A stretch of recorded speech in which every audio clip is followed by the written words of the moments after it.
Bapak, Ibu, para pemirsa yang berbahagia, sebelum kita masuk pada bahasan dan kajian, terlebih dahulu saya sampaikan dan saya awali tentang fadilah dari bulan Ramadan.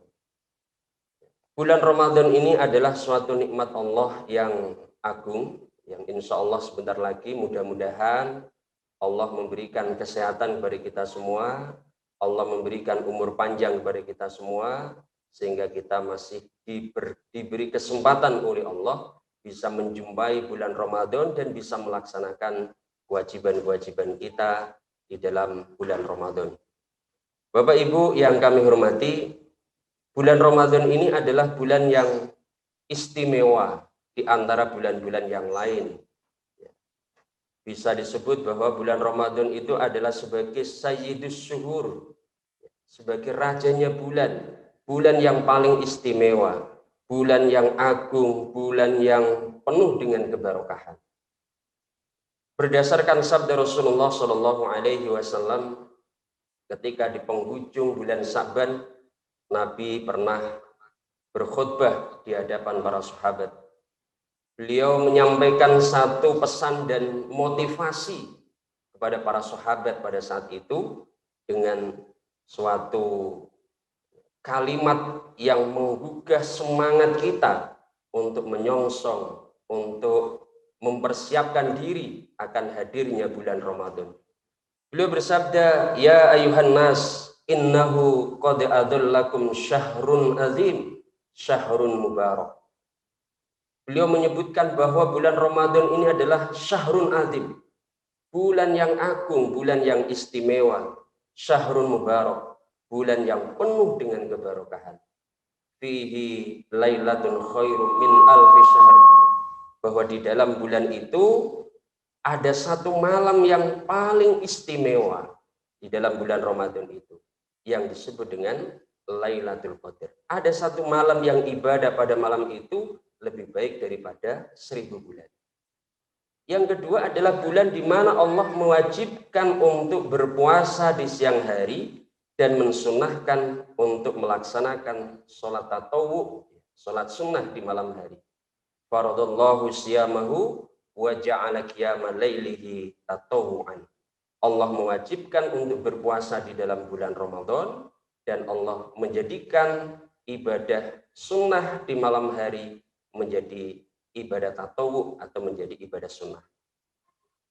Di hadis lain Nabi juga memberikan satu motivasi ya, kepada umat Nabi Muhammad tentang fadilah atau keutamaan yang terdapat di dalam bulan Ramadan. Beliau bersabda, "Lau ya'lamul ibadu ma fi Ramadan, latamannat ummati ayyakuna Ramadanu sanatan kullaha." Seandainya manusia, orang-orang iman mengetahui apa yang terdapat di dalam bulan Ramadan, tentang keistimewaan, tentang keutamaan-keutamaan pahala yang dijanjikan oleh Allah di dalam bulan Ramadan, niscaya umatku akan berharap bahwa Ramadan tidak hanya 1 bulan, tapi Ramadan menjadi selama 1 tahun penuh. 1 tahun penuh adalah bulan Ramadan. Karena apa?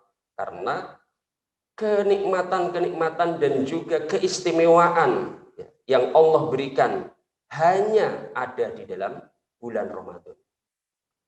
Maka menjadi suatu prioritas bagi kita umat Islam yang diqadar oleh Allah, mudah-mudahan kita bisa menjumpai bulan Ramadan dan mulai dari hari ini atau saat ini kita mempersiapkan diri untuk menyongsong hadirnya bulan Ramadan dengan senang hati, dengan sukacita, karena ada keistimewaan-keistimewaan yang oleh Allah hanya diberikan, oleh Allah hanya ada di dalam bulan Ramadan. Dari beberapa hadis yang tadi sudah disampaikan, sudah saya sampaikan, itu adalah membahas tentang keutamaan dalam bulan Ramadan atau keistimewaan dari bulan Ramadan yang merupakan sayyidus syuhur atau merupakan syahrun mubarak, syahrun azim, syahrul maghfirah. Banyak sebutan-sebutan yang oleh Nabi sebutkan atau oleh Nabi lekatkan di dalam bulan Ramadan. Di dalam bulan Ramadan Allah mewajibkan kita untuk berpuasa. Nah, tentu kita harus memahami dan mengerti sejarah singkat tentang semenjak kapan sebenarnya Allah mewajibkan umat Nabi Muhammad ini untuk melaksanakan puasa.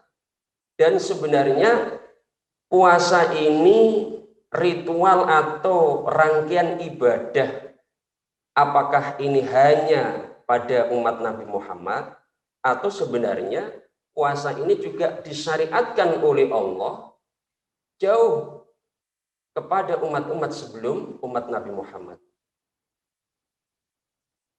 Berdasarkan riwayat di dalam tafsir Ibnu Katsir, menurut penjelasan dari Ibnu Mas'ud, kemudian Ibnu Abbas, Mu'ad, dan para sahabat-sahabat yang lain, beliau memberikan satu penjelasan bahwa puasa ini menjadi suatu ketentuan atau menjadi syariat yang diberlakukan oleh Allah dari semenjak Allah mengutus Rasul yang pertama kali, yaitu Nabi Nuh. Lam yazal hada masyru'an min zamanin Nuhin. Bahwa puasa ini disyariatkan oleh Allah dari semenjak Nabi Nuh diutus oleh Allah menjadi seorang Rasul, maka semenjak itulah ketetapan dan ketentuan untuk berpuasa ini diwajibkan oleh Allah bagi umat yang beragama. Nah, kemudian pertanyaannya adalah, bagi umat Nabi Muhammad mulai kapan ketentuan Allah mewajibkan puasa Ramadan ini? Puasa Ramadan ini walaupun Nabi sudah diutus oleh Allah ketika selama di Mekah, dalam riwayat Sahih Bukhari, selama 10 tahun kurang lebih Nabi berada di Mekah, Nabi belum ada ketentuan dan belum ada kewajiban dari Allah untuk melaksanakan puasa Ramadan. Sebagaimana yang diriwayatkan di dalam hadis Sahih Bukhari, bahwa puasa yang dilakukan oleh Nabi dan juga orang-orang Islam sebelum Allah mewajibkan untuk puasa Ramadan adalah puasa-puasa sunnah seperti puasa Asyura. Itu juga puasa yang biasa dilakukan oleh Nabi selama beliau berada di Mekah. Sampai ketika beliau hijrah ke Madinah, mereka orang-orang Madinah, khususnya orang-orang Yahudi, di bulan Syura mereka melaksanakan puasa. Lalu Nabi bertanya, puasa apa ini? Oleh orang Yahudi dikatakan, hadza yaumun sholih. Mereka mengatakan, ini adalah hari yang baik wahai Muhammad. Ini adalah hari di mana Allah menyelamatkan Musa dari musuhnya. Hadza yaumun najjallahu bani Israila min aduwwihim fasomahu Musa. Ini adalah hari di mana Allah menyelamatkan orang-orang Bani Israel dari cengkeraman musuhnya, yaitu Fir'aun dan para pasukannya. Hari di mana Allah menyelamatkan orang-orang Bani Israel dari kekejaman Fir'aun, sehingga hari itu dijadikan sebagai hari kemerdekaan orang-orang Bani Israel pada zaman itu, dan mereka merayakan atau mensyukuri kebahagiaan, kegembiraan mereka dengan melaksanakan puasa, tepatnya adalah pada tanggal 10 Syura. Tanggal 10 Syura adalah hari kemenangan orang-orang Bani Israel dari cengkeramannya Fir'aun. Lalu ketika Nabi mendapat penjelasan dari orang Yahudi bahwa Nabi Musa pada saat itu juga berpuasa pada tanggal 10 Syura, kemudian Nabi mengatakan, wa ana ahaqqu bi Musa minkum fasomahu wa amarahu bisyamihi. Nabi mengatakan bahwa saya lebih berhak untuk mengikuti Musa daripada kalian. Kemudian Nabi melaksanakan puasa Syura dan Nabi juga memerintahkan pada umatnya untuk melaksanakan puasa Syura. Pada awal mulanya puasa yang dilaksanakan oleh orang Islam adalah puasa Syura. Baru ketika memasuki tahun kedua Hijriah, tepatnya pada malam kedua bulan Sya'ban, Allah menurunkan firman-Nya, Allah menurunkan ayat yang memerintahkan kepada orang iman untuk melaksanakan puasa Ramadan sebagaimana yang tertulis di dalam surat Al-Baqarah ayat 183, ya ayyuhalladzina amanu kutiba alaikumussyam kama kutiba alal ladzina min qablikum la'allakum tattaqun. Nah, itulah ayat yang pertama kali diturunkan oleh Allah sebagai perintah untuk melaksanakan puasa Ramadan. Maka semenjak itu yang semula orang-orang Islam diperintahkan oleh Nabi untuk puasa Asyura, begitu turun surat Al-Baqarah ayat 183 di mana Allah mewajibkan kepada orang iman untuk melaksanakan puasa Ramadan, maka puasa Syura bukan lagi menjadi suatu keharusan yang dilaksanakan, tapi puasa Syura oleh Nabi kemudian ditetapkan menjadi puasa sunnah. Man sya'a shomahu wa man sya'a aftar. Barang siapa yang ingin tetap berpuasa di bulan Syura tanggal 10 Syura, maka silahkan berpuasa. Dan barang siapa yang menghendaki untuk tidak berpuasa, maka silahkan, karena Allah sudah menetapkan, Allah sudah memberikan syariat bagi umat Islam untuk berpuasa, yaitu dengan turunnya surat Al-Baqarah ayat 183. Ya ayyuhalladzina amanu kutiba alaikumussyam kama kutiba alal ladzina min qablikum la'allakum tattaqun ayyaman ma'dudat faman kana minkum maridun aw ala safarin fa iddatum min ayyamin ukhra wa 'alal ladzina yutiqunahu fidyatun ta'amu miskin. Ada ayat yang memberikan keringanan, memberikan kemurahan bagi orang iman untuk boleh tidak berpuasa ketika memang mereka dalam keadaan sakit. Faman kana minkum maridun, barang siapa di antara kalian dalam keadaan sakit, au ala safarin, atau ketika dia dalam bepergian, fa iddatum min ayyamin ukhra, maka boleh tidak berpuasa pada hari bulan Ramadan, tapi dia punya kewajiban untuk mengganti di hari lain.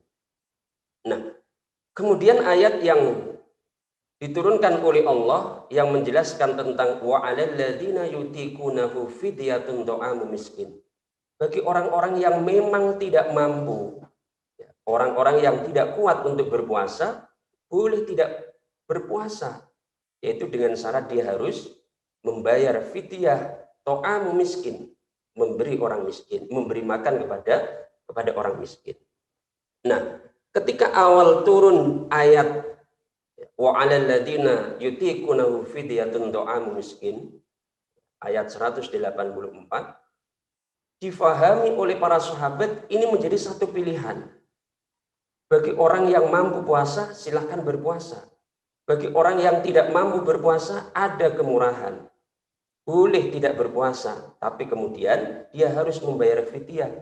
Sehingga dalam pelaksanaannya pada saat itu, para sahabat ada yang tidak berpuasa, lebih memilih untuk membayar fidyah, membayar tebusan. Maka kemudian Allah mempertegas lagi di dalam ayat 185, Allah mengatakan, faman syahida minkumus syahra falyasumhu. Barang siapa yang menjumpai bulan Ramadan, maka kewajibannya adalah untuk melaksanakan puasa Ramadan. Nah, inilah sejarah di mana Allah awal mula menetapkan ketentuan dan kewajiban, mensyariatkan bagi orang Islam untuk berpuasa di dalam bulan Ramadan, kemudian juga proses awal mula terjadinya pemahaman atau penerimaan para sahabat di dalam melaksanakan kewajiban berpuasa ini, dan sampai kemudian Allah menetapkan bahwa bagi orang yang diberikan kemampuan untuk berpuasa, maka tidak boleh lagi meninggalkan puasa Ramadan. Dalil yang menjelaskan wa 'alal ladzina yutiqunahu fidyatun ta'amu miskin, oleh Ibnu Abbas dijelaskan bahwa itu berlaku bagi orang tua. Orang yang sudah kondisinya tua, dia sudah tidak mampu untuk berpuasa, maka boleh tidak berpuasa dengan cara membayar fidyah. Inilah para Bapak Ibu, para pemirsa yang kami hormati, sekilas tentang fadilah bulan Ramadan dan juga sejarah tentang awal kapan diwajibkannya puasa Ramadan bagi umat Islam. Bapak Ibu hadirin, para pemirsa yang kami hormati, baiklah kita memasuki pada pembahasan tentang meraih 5 sukses Ramadan.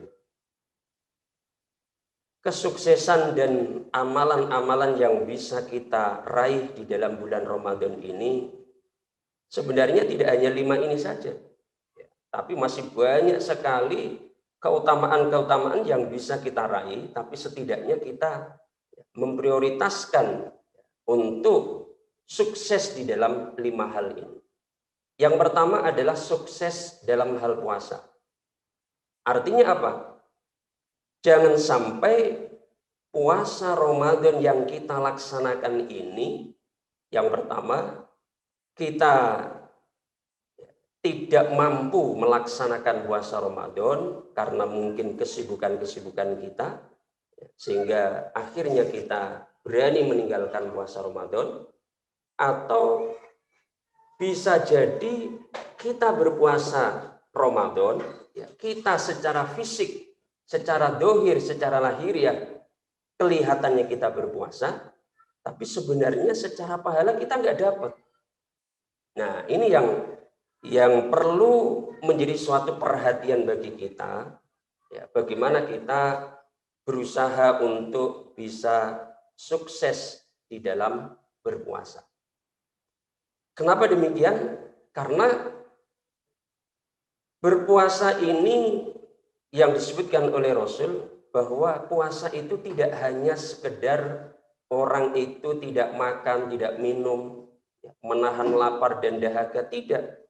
Akan tetapi berpuasa ini juga menahan diri, menjaga diri dari hal-hal yang lahan, dari rofas itu perbuatan-perbuatan jelek, kemudian juga berkata yang bohong, berbuat bohong, ya, ucapan-ucapan dusta, itu semua harus ditinggalkan.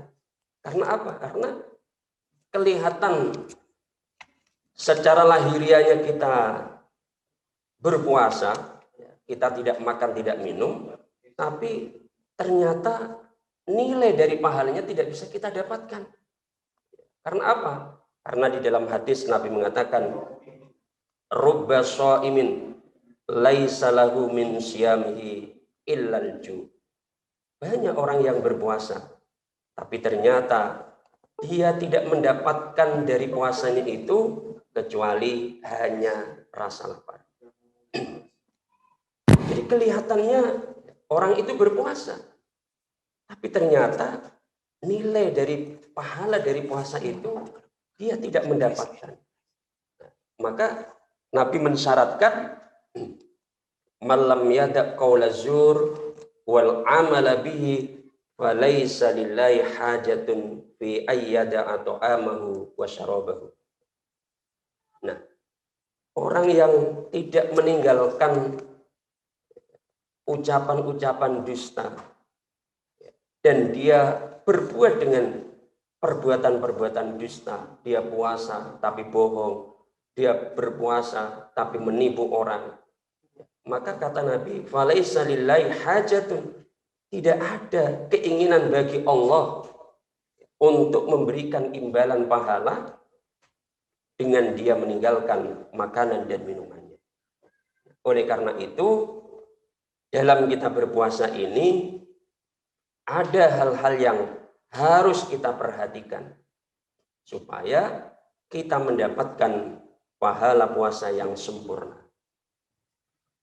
Apa yang harus kita perhatikan? Yang pertama, supaya kita bisa mendapatkan pahala yang sempurna dari pahala puasa ini adalah rukun dari puasa ini jangan sampai ada yang tidak kita laksanakan. Apa rukunnya puasa? Rukun puasa yang paling pokok, yang hakikat ada dua.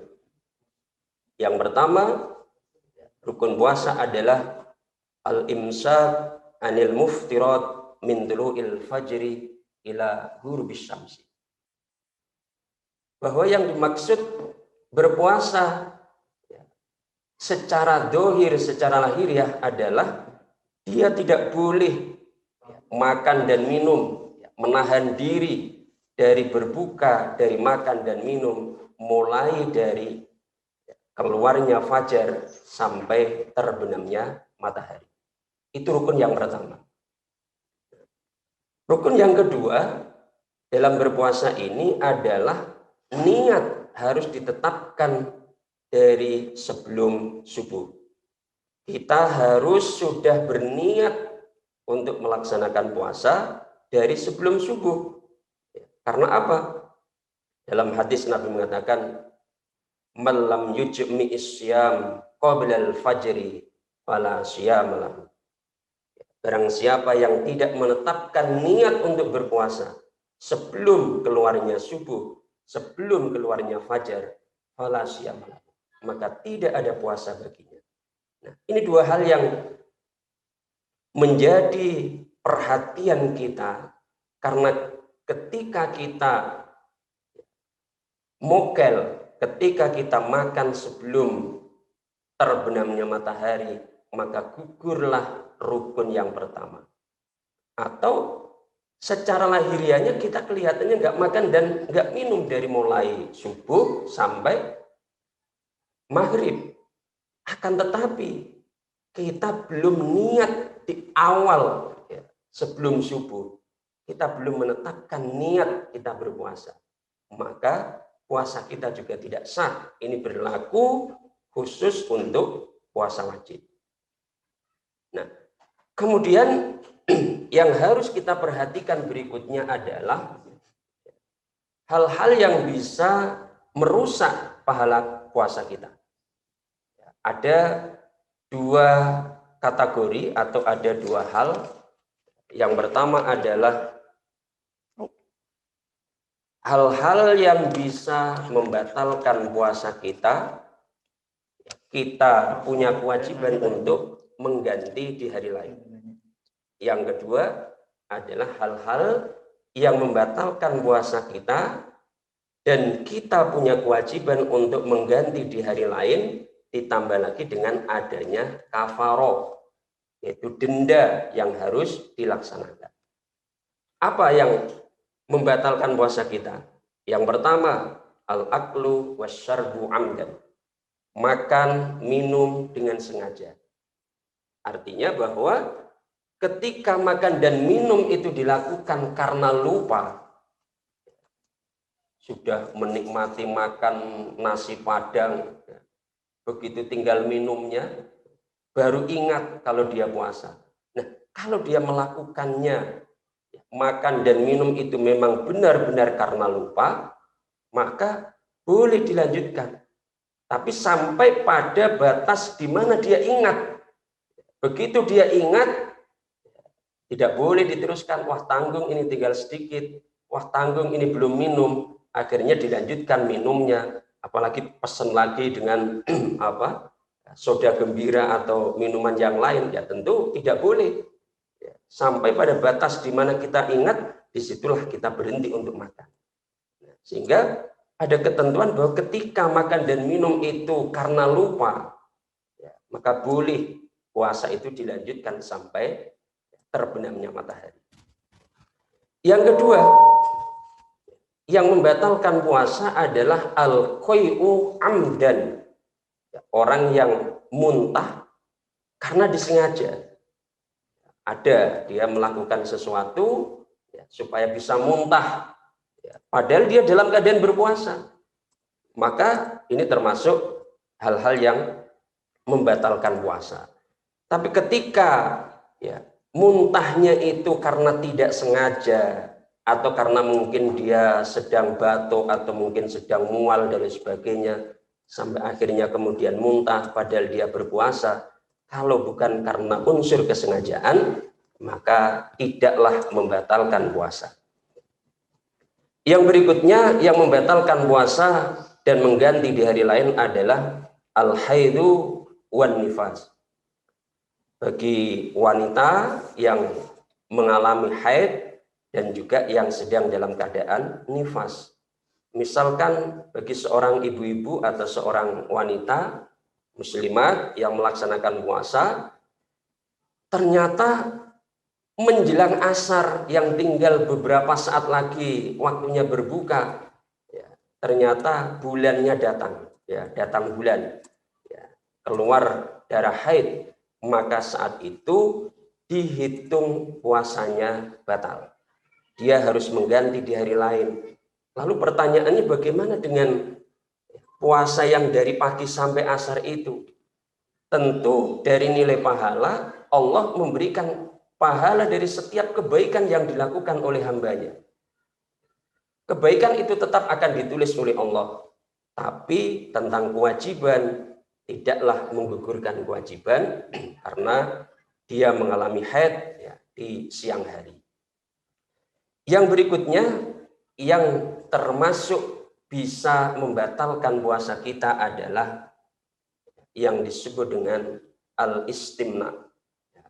Istimna itu adalah keluarnya sperma yang dilakukan dengan kesadaran dan kesengajaan. Apakah itu karena dia membayangkan sesuatu sehingga sampai akhirnya keluar sperma, atau karena dia berbuat sesuatu sehingga sampai keluar sperma, maka itu termasuk yang membatalkan puasa. Bagaimana jika keluarnya sperma tidak sadar, seperti ketika tidur kemudian bermimpi, maka ini termasuk jumhur ulama ya, mengatakan termasuk yang tidak membatalkan puasa dan juga merujuk kepada hadis-hadis Rasul ya, termasuk yang tidak membatalkan puasa.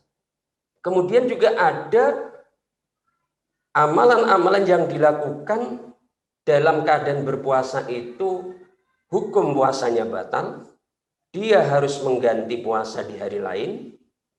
Ada tambahannya lagi, dia harus membayar denda, membayar kafaroh.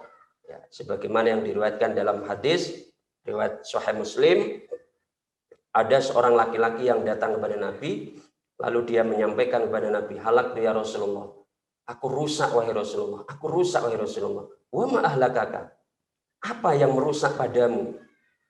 Lalu dia katakan, waqatu alam ro'ati, wahai Rasulullah, aku telah bersetubuh dengan istriku di siang hari pada saat berpuasa Ramadan. Nah, dia melakukan hubungan suami istri di siang hari. Kalau di malam hari diperbolehkan, dia melakukan di siang hari. Maka kemudian Nabi memberikan denda ya, kepada rajul ini. Hal tajidu ma tu'tiku raqabah. Apakah kamu mampu memerdekakan seorang budak? Dia mengatakan, la, tidak. Fahal tastati wa antasuma syahraini mutatabi'ain. Lalu yang kedua, apakah kamu mampu berpuasa selama 2 bulan berturut-turut? Qala, la, tidak Nabi. Lalu pilihan yang ketiga adalah fahal tajidu ma tutaimu sittina miskinan. Apakah kamu mampu memberi makan 60 orang miskin? Nah, inilah kafaroh yang harus ditunaikan bagi orang yang berpuasa melakukan hubungan suami istri di siang hari. Di samping puasanya batal, dia harus mengganti di hari lain, juga dia harus membayar kafaroh. Nah, ini poin yang pertama adalah sukses dalam meraih puasa Ramadan. Jangan sampai pahala puasa kita hilang, pahala puasa kita habis karena hal-hal atau amalan-amalan yang tidak kita sadari. Rubba shaimin laisa lahu min siyamihi illal ju'. Banyak orang yang berpuasa tapi dia tidak mendapatkan pahala dari puasanya, dia hanya mendapatkan rasa lapar. Sukses yang kedua adalah sukses dalam melaksanakan sholat tarawih. Nah, di musim pandemi ini ya tentu kita harus menyesuaikan dengan ketentuan dan juga aturan-aturan dari pemerintah, yaitu dalam pelaksanaan sholat tarawih itu juga harus melaksanakan dan mentaati protokol kesehatan. Nah, ini yang juga harus ya menjadi perhatian kita, di mana dalam musim pandemi ini kita juga berusaha untuk bisa sukses di dalam melaksanakan sholat tarawihnya. Bapak Ibu hadirin, para pemirsa yang kami hormati, sholat tarawih ini sekalipun di dalam ketentuan dan di dalam hukumnya bukan merupakan suatu kewajiban, tapi mengingat pahala yang begitu besarnya, Nabi mengatakan dalam hadisnya itu, man qoma ramadhana imanan wa ihtisaban ghufira lahu ma taqaddama min dambihi. Barang siapa yang berdiri di malam Ramadan, imanan wa ihtisaban, didasari dengan iman, didasari dengan ihtisab. Ihtisab itu adalah liwajhillah. Dia melaksanakan ibadah sholat tarawih hanya niat untuk mencari ridho Allah, maka akan diampuni segala dosa-dosanya. Nah, inilah kesuksesan yang harus kita raih, bagaimana di dalam bulan Ramadan ini kita juga bisa sukses di dalam melaksanakan sholat tarawih. Di musim pandemi seperti saat ini, kita tetap harus berusaha dengan semaksimal mungkin. Ya, di satu sisi kita memang harus mentaati protokol kesehatan, di sisi lain kita juga harus memacu diri kita ketika memang ada ketentuan ya, tidak dibolehkannya sholat berjamaah di masjid, karena memang sholat tarawih ini juga merupakan bukan merupakan sholat wajib, tapi merupakan sholat sunnah, maka sholat tarawih itu bisa dilaksanakan di rumah bersama dengan keluarga. Bisa dilaksanakan sholat tarawih berjamaah bersama dengan keluarga. Nah, pada intinya adalah bagaimana kita bisa sukses, bagaimana kita bisa jangan sampai terlewatkan satu malam pun dari bulan Ramadan ini untuk tidak melaksanakan sholat tarawih. Lalu bagaimana prakteknya? Ya, praktek dari sholat tarawih, ya, sekalipun ya, di dalam hadis diriwayatkan, karena Nabi sendiri ketika awal Ramadan Nabi sholat di masjid, kemudian para sahabat ya, mengikuti ya, Nabi sholat di masjid, sholat qiyamul Ramadan. Di malam kedua para sahabat semakin bertambah banyak. Nabi tetap melaksanakan qiyamul Ramadan. Di malam ketiga semakin banyak, bertambah lagi jamaah umat Islam untuk melaksanakan sholat tarawih bersama dengan Nabi. Sampai malam keempat masjid penuh dengan para sahabat. Akan tetapi Nabi tidak keluar. Nabi tidak melaksanakan sholat qiyamul Ramadan di dalam masjid sampai waktu subuh. Setelah sholat subuh, barulah Nabi kemudian berdiri khutbah di hadapan para sahabat. Beliau mengatakan, fa innahu lam yakhfa alayya makanukum walakinni khasyitu an tufradu alaikum fatajizu anha. Wahai sahabat, ketahuilah bahwa sebenarnya saya tadi malam ini tidak samar bagiku keberadaan kalian. Artinya saya tahu bahwa kalian hadir di sini.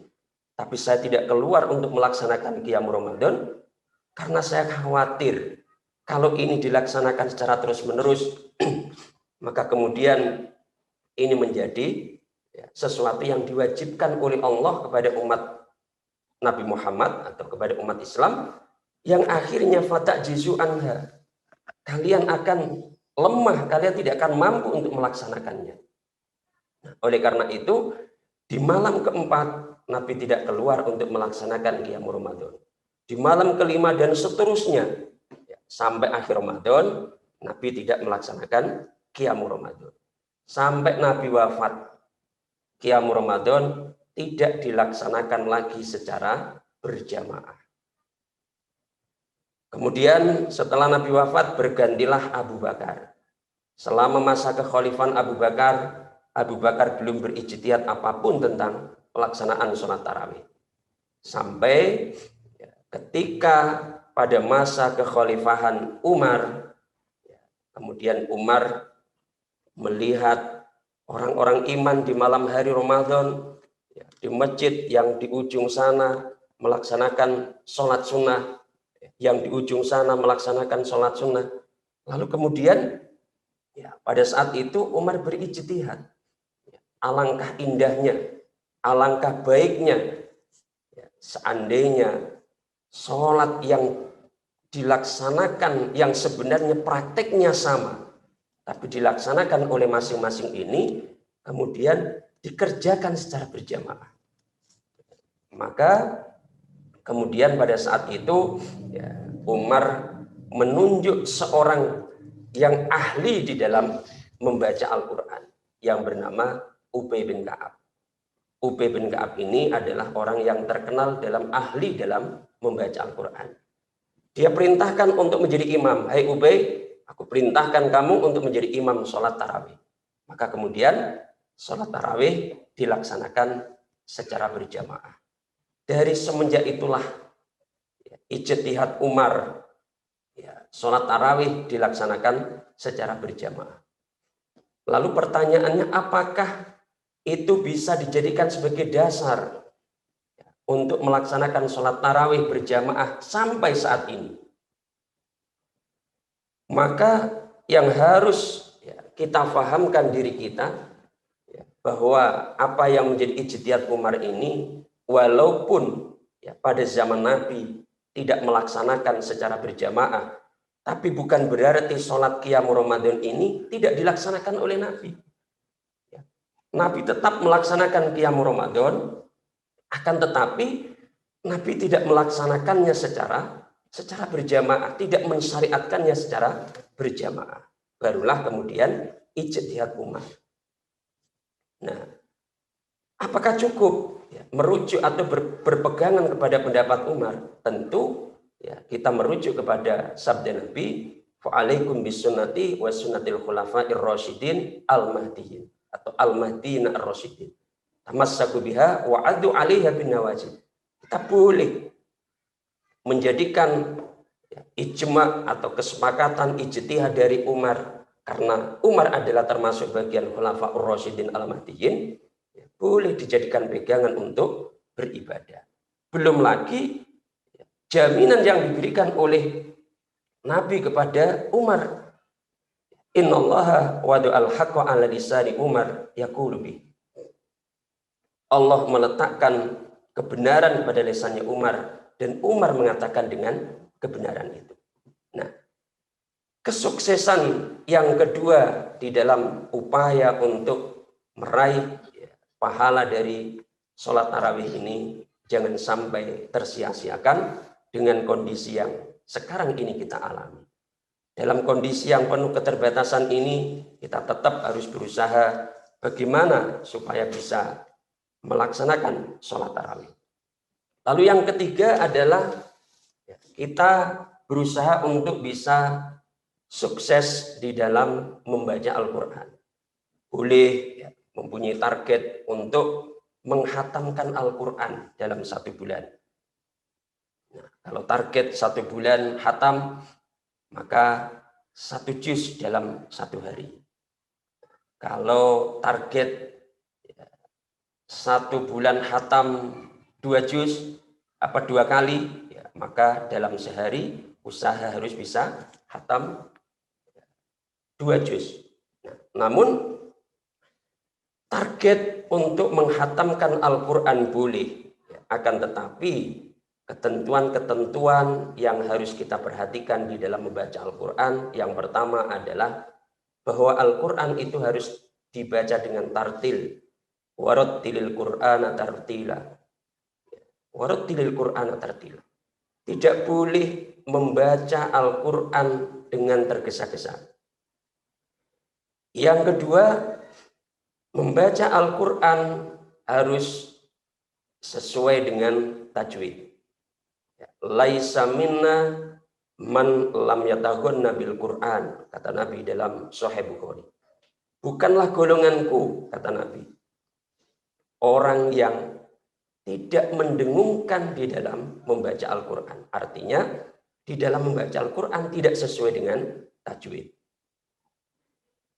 Yang ketiga, yang perlu kita perhatikan di dalam target sukses membaca Al-Quran adalah secepat-cepatnya kita membaca Al-Quran tidak boleh mentargetkan menghatamkan Al-Quran kurang dari 3 hari.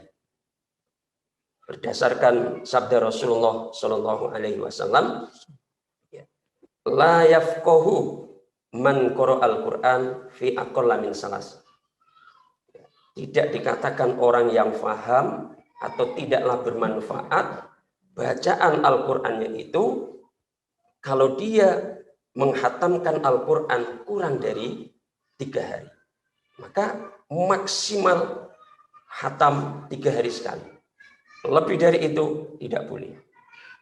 Nah, kemudian bagi saudara-saudara kaum muslimin muslimat yang kebetulan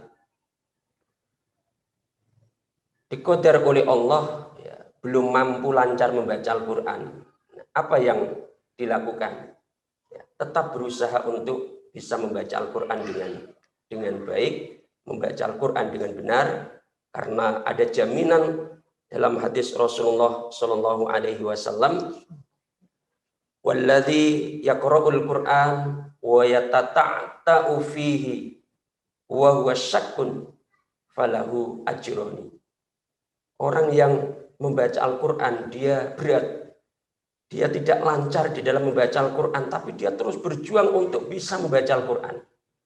Dia berat sebenarnya. Ya, kata Nabi, lahu ajroni. Baginya 2 pahala. Pahala dari dia membaca Al-Quran. Yang kedua adalah pahala dari dia mempersungguh. Sukses yang berikutnya adalah sukses dalam rangka atau di dalam meraih Lailatul Qadar dengan melaksanakan iktikaf. Pahala di dalam Lailatul Qadar ini sebagaimana disebutkan di dalam Al-Quran, Lailatul Qadri khairum min alfi syahr. Lailatul Qadar itu lebih baik daripada 1000 bulan. Amalan-amalan kebaikan yang kita kerjakan di dalam bulan Ramadan atau di dalam Lailatul Qadar bertepatan dengan turunnya Lailatul Qadar, maka kebaikan-kebaikan itu akan dilipat gandakan lebih baik daripada 1000 bulan. Lailatul Qadar, pahala dari Lailatul Qadar ini bisa kita raih tidak harus dengan melaksanakan iktikaf. Akan tetapi sempurnanya pahala Lailatul Qadar itu kalau kita bisa meraih dengan kita melaksanakan iktikaf di dalam masjid.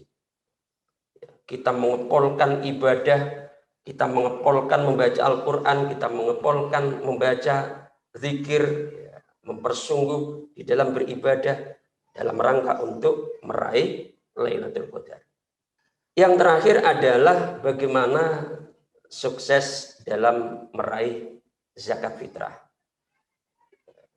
Zakat fitrah ini di dalam hadis Rasulullah Shallallahu Alaihi Wasallam disebutkan bahwa zakat fitrah adalah merupakan penyempurna dari rangkaian ibadah bulan Ramadan. Syahrul Ramadan mu'allakun bainas sama wal ard wa la yurfa'u ilallah illa bi zakatil fitri. Bahwa ibadah Ramadan ini tidak langsung sampai kepada Allah kecuali dengan zakat fitrah. Maka dalam hadis Rasulullah Shallallahu Alaihi Wasallam menjelaskan farada Rasulullah Shallallahu Alaihi Wasallam zakat al-fitri so'an min tamrin aw so'an min syairin alal abdi wal hurri wal zakari wal unsa wal shaghir wal kabir minal muslimin. Bahwa zakat fitrah ini kewajiban bagi setiap orang Islam, baik itu budak, baik itu orang merdeka, orang dewasa, anak kecil, laki, perempuan, semua mendapatkan kewajiban untuk menunaikan zakat fitrah. Nah, kapan zakat fitrah itu ditunaikan? Sebagaimana yang disebutkan oleh Rasul, bahwa zakat fitrah itu ditunaikan sebelum melaksanakan sholat Idul Fitri. Faman addaha qabla sholat fahiya zakatun maqbulah wa man addaha ba'da sholat fahiya shadaqatun minas shadaqah. Inilah Bapak Ibu para pemirsa yang berbahagia, beberapa poin yang bisa kami sampaikan terkait dengan upaya-upaya kita dalam meraih 5 sukses Ramadan. Mudah-mudahan kita diberikan kekuatan dan kemampuan oleh Allah sehingga kita bisa sempurna di dalam meraih 5 sukses dan juga amal-amal ibadah yang lainnya. Jazakumullahu khairan. Assalamualaikum warahmatullahi wabarakatuh. Terima kasih Ustadz atas pencerahannya. Mudah-mudahan Ustadz diberi kesehatan sehingga terus bisa mendampingi kita, memberikan pengaruh pada kita semua. Amin ya rabbal alamin. Demikian Bapak Ibu-ibu, mudah-mudahan kita semua dalam menghadapi Ramadan bisa melaksanakan semua yang disampaikan oleh Ustadz, minimal 5 sukses Ramadan bisa kita capai sehingga Ramadan memberikan barokah yang luar biasa, bulan berkah untuk kita. Dan kami pembawa acara, apalagi apabila ada yang kurang berkenan, kami mohon maaf yang sebesar-besarnya. Demikian, Assalamualaikum warahmatullahi wabarakatuh.